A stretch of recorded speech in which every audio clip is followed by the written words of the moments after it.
नमस्कार दोस्तों, क्या मां बनने के फैसले पर उम्र की पाबंदी होनी चाहिए?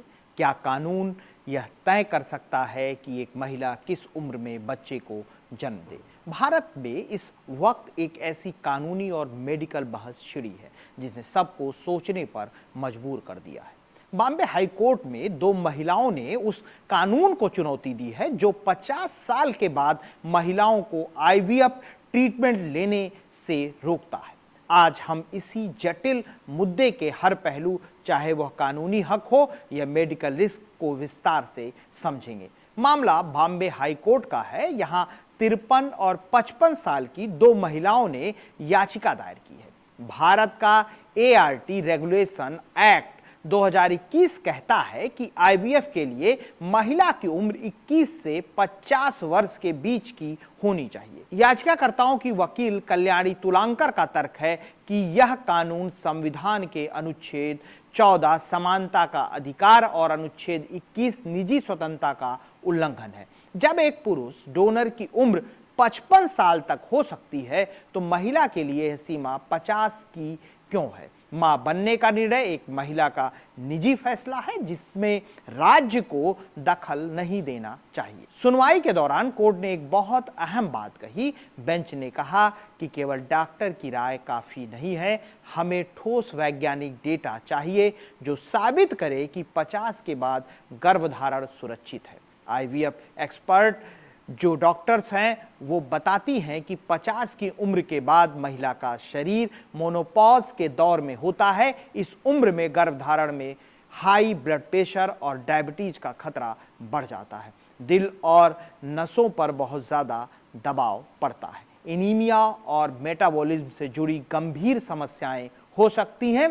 डॉक्टर का मानना है कि 20 से 30 की उम्र में शरीर जो बदलाव झेल लेता है, 50 की उम्र में वही जानलेवा साबित हो सकता है। यह सिर्फ सेहत का सवाल नहीं बल्कि उस बच्चे के भविष्य का भी है। और डॉक्टर कहती हैं कि उदाहरण देती हैं कि जिन्होंने 50 की उम्र के बाद आईवीएफ चुना लेकिन बच्चे के जन्म के 2 साल बाद ही मां का निधन हो गया। अगर माता पिता बहुत बुजुर्ग हैं तो बच्चे की देखभाल कौन करेगा?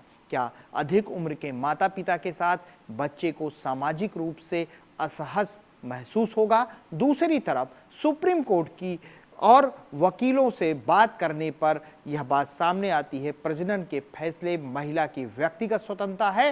एएमटीपी एक्ट के तहत कोर्ट ने माना है कि शरीर पर फैसला महिला का ही होगा, लेकिन यहाँ राज्य की भूमिका भी है क्योंकि बच्चे के पोषण, टीकाकरण और शिक्षा की जिम्मेदारी अंततः समाज और सरकार पर भी आती है। मामला इतना जटिल है कि कोर्ट ने सीनियर एडवोकेट आशुतोष कुम्भकोड़ी को अमिकस क्यूरी यानी अदालत का दोस्त नियुक्त किया है ताकि वे कानूनी और चिकित्सीय पहलुओं को सुलझाने में मदद कर सकें।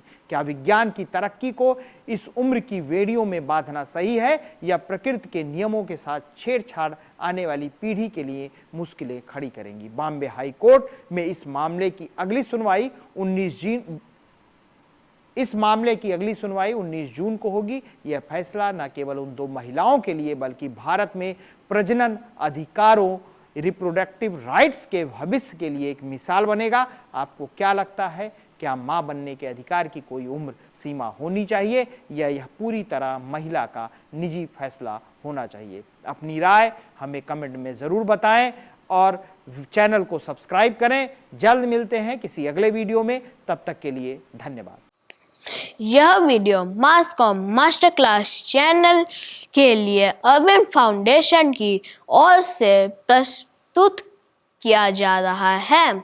जब भी आप यह वीडियो देख रहे हैं तो आप केवल ज्ञान ही नहीं प्राप्त कर रहे हैं बल्कि गरीब बच्चों की शिक्षा के समर्थन में भी योगदान दे रहे हैं।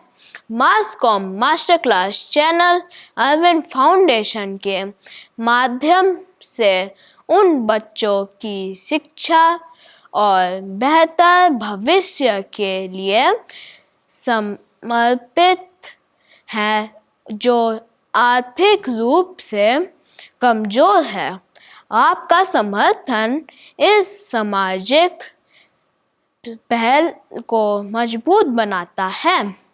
साथ ही ग्रामीण क्षेत्र में उन सभी विद्यार्थियों की कैरियर काउंसलिंग करके उनको सही कोर्स पढ़ने के चुनाव में मदद करता है। कृपया चैनल को सब्सक्राइब करें, वीडियो को लाइक करें, शेयर करें ताकि अधिक से अधिक लोग इस मिशन का हिस्सा बन सकें।